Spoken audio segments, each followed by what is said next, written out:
The following podcast is brought to you by Pro Wrestling Connect, Australia's newest choice for event management and brand development specializing in pro wrestling.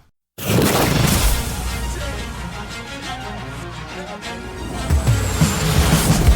now, the B Plus Wrestling Podcast.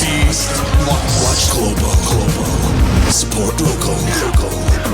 It's the B Plus Wrestling Podcast. The moves. B+. Check it out! Here we go! You wanna mess with us? Cause we're standing on the ground. You wanna mess with us? Cause we're standing on the ground. Hello, and welcome to the Wrestling Landscape Podcast. I am your host, Lance Larson. And the Wrestling Landscape Podcast is the casual wrestling podcast, the informal wrestling podcast, and on this episode I am drinking water. Again, I have destroyed my gimmick of having an alcoholic beverage while I record. I should take the whiskey emoji off my Twitter profile. Stop calling myself the casual wrestling podcast. Which, let's be real, this isn't even a casual podcast. I shout and holler and shit. I only call it the casual and informal wrestling podcast so that if I fuck something up, I'm just like, it's casual, it doesn't matter. Anyway, this is your Lucha episode from the Wrestling Landscape Podcast this week as a part of the B Plus Podcasting Network. We will be reviewing CMLL's Friday show, CNL Episode 9, IWRG, taped on July 7th, aired on July 10th, and WWL High Voltage Episode 4. So let's jump right in, shall we? By the way, I'm still not caught up on all of the wrestling from this weekend.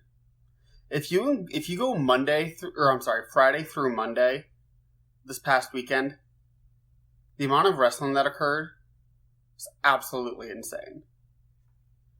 I'm still recording on stuff that happened this past weekend. I've already done, I don't know how many podcasts about it. And I have like 3 more to come. Anyway, speaking of podcasts I've done on the weekend wrestling, with Greg Unchained, the host and editor of the B Plus Podcasting Network. Him and I did a review episode covering AEW Fight for the Fallen and WWE Extreme Rules. If you want to hear our thoughts on that, go check that out on the B Plus. Let's jump into these shows. CMLL Viernes Espectacular, July the 12th. The undercard, the first 2 matches were good. Nothing special. They were certainly something if you just wanted to watch the whole show. You can just hit play on the episode. Doesn't really feel like it's wasting your time. But nothing too terribly special to comment on. The third match of the show, we had Atlantis Jr., and Stuka Jr. teaming up to defeat Io Daviano Tercero, H. Acero, and E. Fisto. So it was a fun match. Obviously, as we've talked about several times on the Wrestling Landscape Lucha episodes, they are furthering and pushing the Atlantis Jr. versus Io Daviano Tercero feud.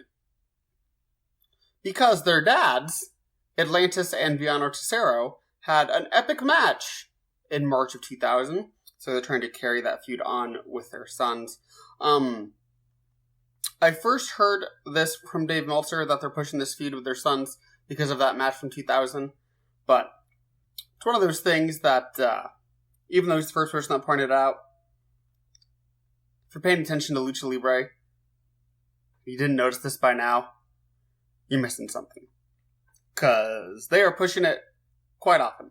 A little too much too soon, for my taste. I say you're not paying attention if you would have missed it. If you hadn't heard it reported elsewhere. I shouldn't have said that. Honestly, it's entirely possible I would have missed that. I'm an idiot sometimes when it comes to picking up on stuff like that. Anyway. I think it's too much too soon. Atlantis Jr. is very young. He debuted as Atlantis Jr. in January.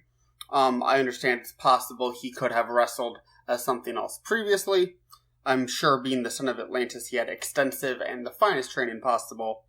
So it's not like he's incredibly green. He is obviously green. But I just don't see the rush in this. I think this is something that you could spend years on. But it kind of seems like they're just getting straight to it. Like they're already going after each other's masks. I don't know, a little too much for me, but we'll see. I could be dead wrong about this. They could have a match this anniversary show, and this thing still goes on for another 5 years. Who knows? So, I could be missing the boat on that, but that's how I see it. The final fall, Viano did unmask Atlantis Jr. for the DQ. If this is building to an anniversary, like that's something I'll be excited about. I definitely think it'd be too soon for a mask versus mask match at anniversary. That's something that I think that should be saved. But we'll see. Atlantis Jr. definitely has the right fire to be a top babyface. Like I said, he only debuted under the Atlantis Jr. moniker in January. So, long future out of him. No need to rush stuff. Certainly could be a top babyface. Has the right name for it. And he really demonstrated the charisma, the fire to be a top babyface. Do a hot move, you get up, able to get the crowd into it. So we'll see. Those that understand the Lucha Libre style far more than me have indicated that he shows a lot of promise. So we'll see. We will watch his career with great interest. Next, we had the new generation Dynamites. I'm just going to translate their name into English. Defeating Titan, Valdor Jr., and Valiente. You hear these two teams, this match was exactly what you'd expect. It was very, very good. It was well worked. It was smartly laid out. It had a lot of heat. This was just a really fun Lucha Trios match. And honestly, not much else to say about that. It was just a good, hot Lucha Trios tag match. A lot of fun. NGD do get the win. They are the Mexican National Trios champions. Not that that means terribly much in CML at the moment. But NGD is an incredibly talented trio. I think them and El Poder, or that's not right. El Poder del Norte, there it is. My Spanish sucks. Are probably the two best Rudos trios team in Mexico at the moment. Poder del Norte is in AAA. And NGD might be my second favorite trios team in general, right behind Mrs. Jr., Laredo Kid, and Io del Vaquino from AAA. I mean, regardless of where they're ranked or how you ranked them or whatever, they're fantastic. They're excellent in their roles. They're big guys, so they're really good bases for smaller flippy-do technicos. So they're excellent in their role. Very crisp with what they do. Really, really like New Generation Dynamites. New Generation Dinamites, I think is what their actual name is. In the semi-main, we had Rush, Dragon Lee, and Mystico, the Munoz brothers, an excellent trio team, defeating Mr. Niebla, the Chris, and Gilbert, not an excellent trios team. This Rudo team, I hate.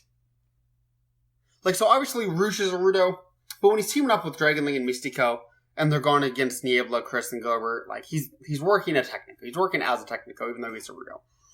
So, that's an excellent trio team. I like all three of those guys. But Niebla, Chris, and Gilbert, I don't give a flying fuck to see wrestle at all. Like, I don't. So it kind of breaks my heart, because it feels like this Technico team was wasted.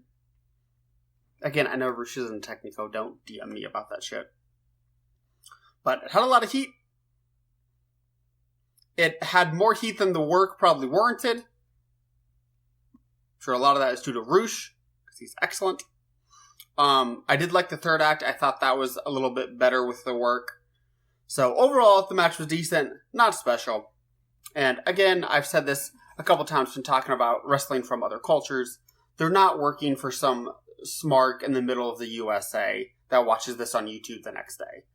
They work these matches for the live audience, and the live audience loved it. So ultimately, that's what matters. So it might be decent to me, or decent to you as an English speaker that's just looking for a good match. But to the crowd, they loved it. In the main event, we had Ultimo Guerrero defeating Cyber, the main man. And this match I did not like. It was slow, nothing creative, or really even technical for that matter. It had a DQ finish. I just did not care about this match at all. First of all, I don't care about Cyber, the main man, at all. Ultimo Guerrero is good. I expected more out of him. I don't know if Cyber's that bad that he can drag Ultimo Guerrero down that far. I don't know if Ultimo Guerrero wasn't trying. I don't know if he was trying and just had an off day. Happens to the best of us. But I did not like this. And I think Ultimo Guerrero, who I do think is an excellent worker, by the way, unless he has a very good person to work with, I am not a fan of Ultimo Guerrero mano-a-mano main events. Because the handful of them that I have seen have been disappointing to me. Lately, I'm talking about lately. Last year or so. Maybe a little more than last year. I just don't care about him. Especially the third act of his matches, because they always revolve around top rope moves, and I'm over it, and I get that's his thing, and I get, like, those moves revolve around that, but, like, it slows everything down. So much. Because you hit a top rope move, there's a near fall, sell, you start getting back up to the top rope, both guys do, it takes for fucking ever, then you do it again, and it's just like, in a matter of 5 minutes, there was 2 moves. It's like, what is this, a Triple H main event? Not because of the top rope stuff, but because of the 2 moves in 5 minutes. So, I don't know, not a fan. They ended their show on a DQ with no post-match promo, which is such an awkward way to end a show, in my humble opinion. Just weird. Typically you want to send the fans home happy, but even if you don't, usually there's a clean finish. A DQ in the last fall of your last match, with not even, like, the babyface getting comeuppance afterwards, couldn't a babyface promo afterwards. Just a little weird. So ultimately, I think I would put this as a thumbs middle show. Because the 4th match was good. NGD versus Teton, Volador Jr. and Valiente. That was very good. But everything else was, good, slightly above average. Or slightly below average, like the main event. Thumbs middle show for me. Overall. Slightly disappointing. They are still building towards Ultimo Guerrero versus Super the Main Man, hair versus hair. Does anyone really want to see this again? Like, did this match really draw that Friday night? Like, was this the draw over Rouge Dragon Lee and Mystico teaming up? I don't know, man. So, we'll see if that match anyone gives a shit about, to be honest. So, again, they're not working for me, they're working for the live audience. So, we'll see. We'll see if that hair versus hair match between these two means anything to the good folks of Mexico City. Okay, that was CML's Friday show. Moving on. CNL from Chile, Episode 9, which aired on Saturday, July the 13th. Ariel Levy, who re-debuted at the end of Episode 9, starts off the show with a promo, which is very smart. He's been gone for a little bit. Makes a big statement at the end of Episode 8, making it clear he's challenging for the top title.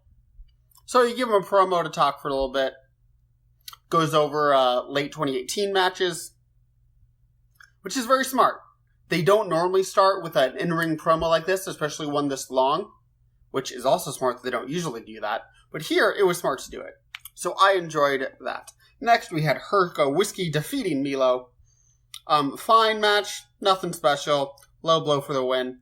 Longtime listeners of both this and my co-hosting responsibilities on the B+, whenever they happen, know that I am very much a fan of clean finishes.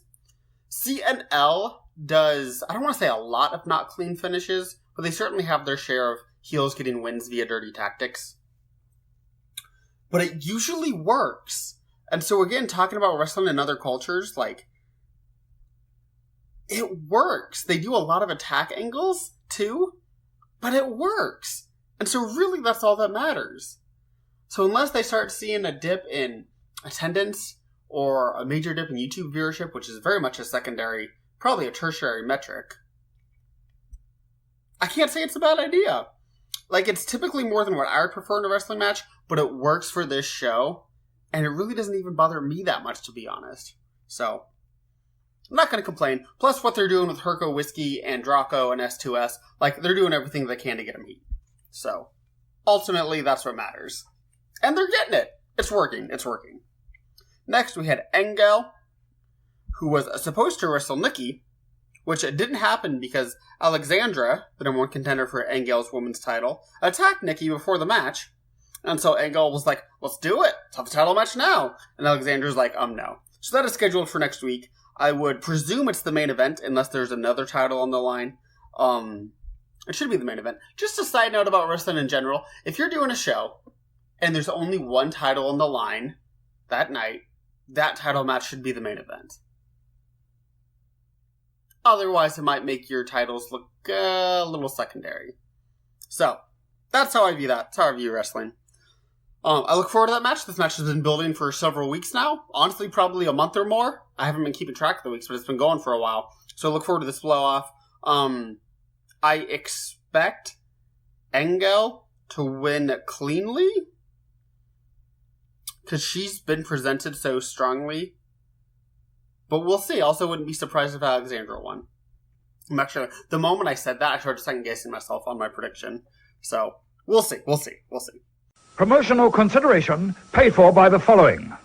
Hey everyone, just want to take a second to tell you about one of our new sponsors, OUTBREAK NUTRITION. OUTBREAK NUTRITION are creating supplements for survival, sharper minds, quicker reflexes, all the energy you need to take your performance to the next level, whether that be on the field, in the gym, on the gaming field. That's right, they have specifically designed gaming supplements as well to help you focus on those late night sessions. They even sell coffee, you guys, at OUTBREAK NUTRITION. You can get coffee pods, you can get coffee beans, you can get supplements for the bedroom as well if you want to enhance your performance there. These are performance enhancing supplements for every aspect of your life, specifically designed by gamers, for gamers, to stay fit and healthy in the gym, to stay sharp and focused on the game, and to dominate in all areas of life. So check out OUTBREAKNutrition.com, and for being a listener of our podcast, they will give you 10% off your order when you enter the code B+. That is BPLUS at checkout.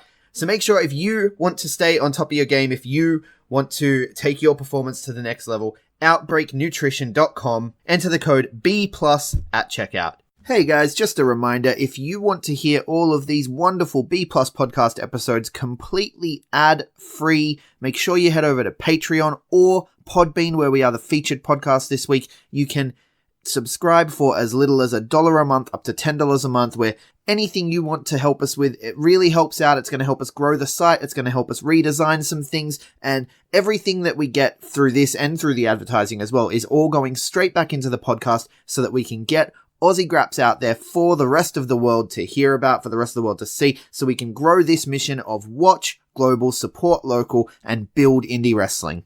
So if you want to be a part of that and get some really cool rewards like call-in shows, bonus episodes, ad-free like I mentioned, then head over to patreon.com/theb+ and subscribe today.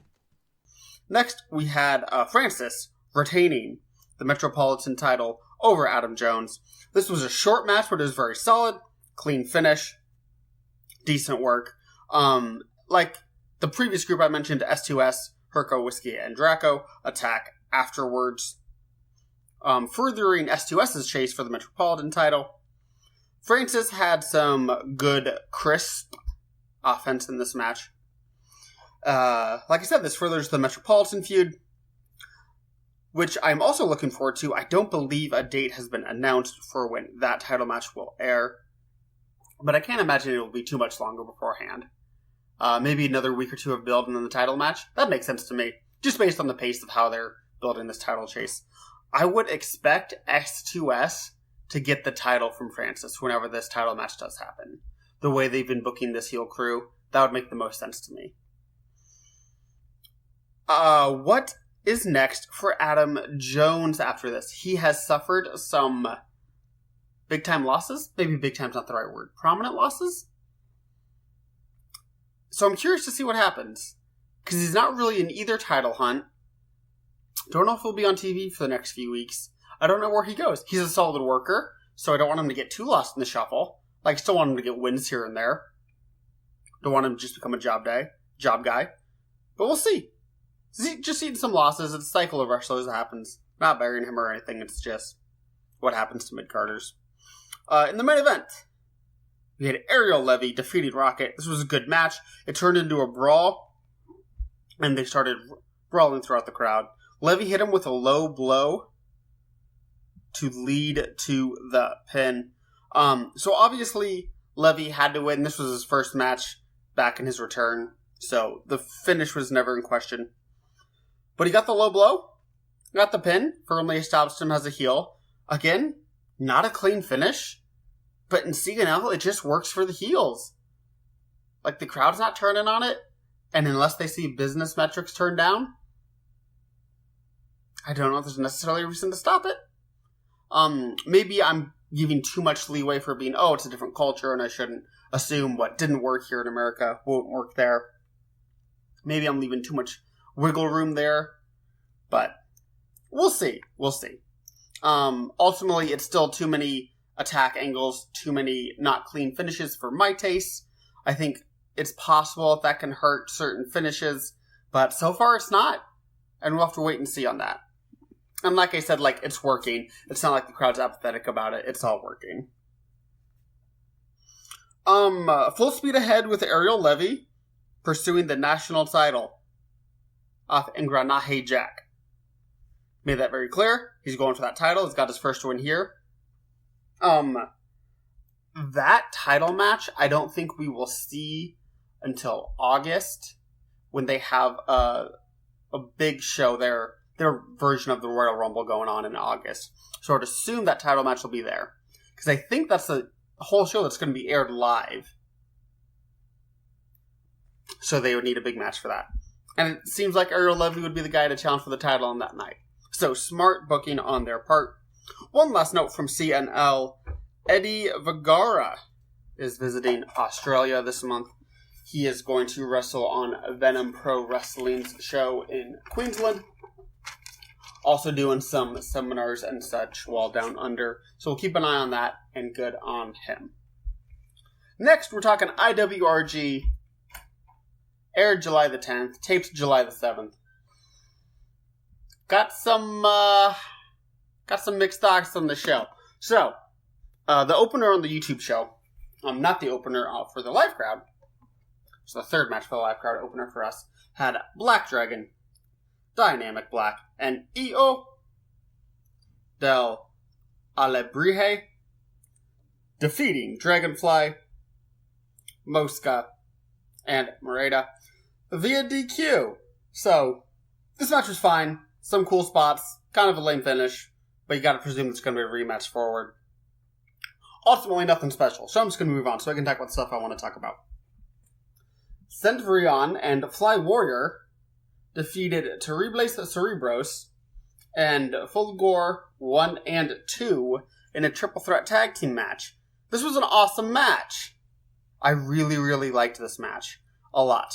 There was really cool action. There was a lot of super creative stuff.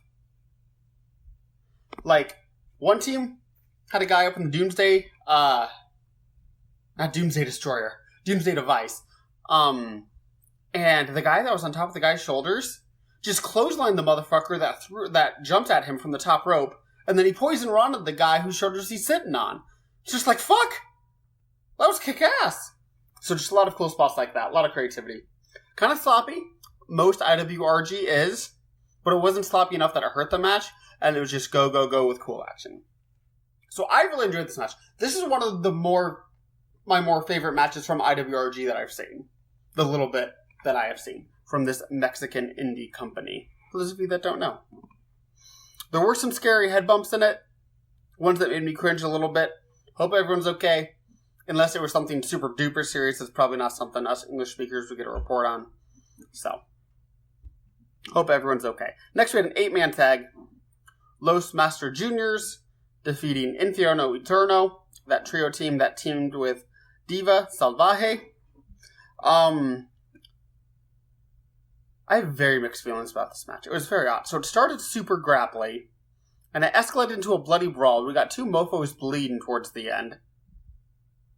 So it changed the kind of match very quickly, which was fun. Like, that worked. I liked that. There was also some comedy in it that just kind of felt, like, weird in this technical turning into super brawl kind of thing. Didn't always connect. Like always, some sloppiness with IWRG. So it was a kind of weird match. The match ended, and I couldn't decide if it was an awesome brawl or if it was a clusterfuck of disjointed styles in one pop that just didn't blend well. It's probably just somewhere in between. You'd have to watch this match for yourself to see what you think on it. But, yeah, it was weird. In the main event, we had a 10-way cage match where everyone either put their mask or hair on the line, depending on if they had a mask or not. This match was atrocious. Do not waste a second of your time watching this main event. Unbelievably awful. Half hour of my life gone. That's literally all I have to say about it. Soy Raimundo lost his hair in this La Jaula de las Locas match was the official name of it. Hated it. Beyond hated it. Again, what some smark in Lincoln, Nebraska thinks literally doesn't matter. It's all about the live crowd. Which they seemed intrigued by it. So ultimately that's what matters. Next time I hear about this happening in IWRG, I am not watching that match. Last show cover for Lucha this week. WWL High Voltage from Puerto Rico. Episode 4 aired tonight, just a few hours ago actually. July the 16th. We had Rodrigo Garcia defeating Fast Forward in round 1 of the Copa Crucero, their cruiserweight tournament. This was a flag match, which means it sucked. It was terrible. Garcia's from Cuba, Fast Forward's from Puerto Rico, so they were playing Puerto Rico versus Cuba. It had a heel finish. Garcia's from Cuba. He threw powder, tried to get in Fast Forward's eyes. It got in the ref's eyes. So when Fast Forward won and poured the Puerto Rican flag off to win, the ref didn't see it. So Garcia attacked Fast Forward and grabbed the Puerto Rican flag that was already pulled down and showed the ref, hey, I got the flag. And so Garcia got the win. Then Fast Forward got the comeuppance afterwards. And I'm like, why the fuck was it that finish? Like, you're in Puerto Rico. Just have the Puerto Rican guy win. But then Garcia attacked him again afterwards. So it was a weird post-match. Something like when it has a dusty finish and there's 2 different post-match attacks, you gotta think they're going somewhere else with this, that there's going to be a rematch. But it was disappointing. I was very let down by this match. But in the main event, we had Mark Davidson defeating El Gentil in a very good match. This match had very excellent work. I was very pleased with this match. Things were executed so smoothly. There was good wrestling moves used in it. Athleticism used in those wrestling moves in it. I really enjoyed it. Not terribly out of the box creative thinking, but again, not a bland piece of shit. So I really enjoyed it. There was a distraction finish, which is fine. The heel manager's getting over. Mark Davidson is the heel champion's getting over. So it worked. And like I said, Davidson's the America's champion, their secondary title. So, gets the win. Looks strong, even though it was off a distraction finish. So, to me, he looks strong, and he looks like a heel. So it worked all around. The only babyface champions right now in WWL are LAX as the tag champs, and they're really not there very often. So it's a heel-heavy champ contingent right now in WWL. Although, eventually you gotta think BJ is gonna take the title off Mendoza. They are building towards that big 6-man cage match with Mendoza and BJ on opposite sides. You gotta think BJ's team is gonna win. BJ is gonna challenge for the title and get the title back. That's what it looks like to me. But I've been wrong before. That was Lucha this week. Average shows this week. now that I think about it as a whole, I don't think there was a single show that I was like, oh yeah, awesome show. I think CNL was the only, like, thumbs up show I had, and everything else was thumbs middle. Yeah, and even the CNL show, like, it was the thumbs up show, but it's not like some kick-ass awesome show. It was a fine show. It was a good show. Makes sense. Built to their upcoming matches, to their title feuds. A little too much shenanigans, I think, but still a thumbs up show. So yeah, overall, the Lucha I watched this week was a very thumbs middle week. It didn't click with me that all the Lucha I watched this week was mildly disappointing until I started reviewing it. Anyway, I still enjoy it. Y'all know I like my Lucha. AAA show on Thursday, so next week's Lucha episode could be very, very packed. I might split it in two like I did last week. Who knows? I will cross that bridge when I get to it. Because like I said, this is the Casual Wrestling Podcast. This has been the Wrestling Landscape on the B Plus Podcast Network. I am your host, Lance Larson. Thank you so much for listening, and take care.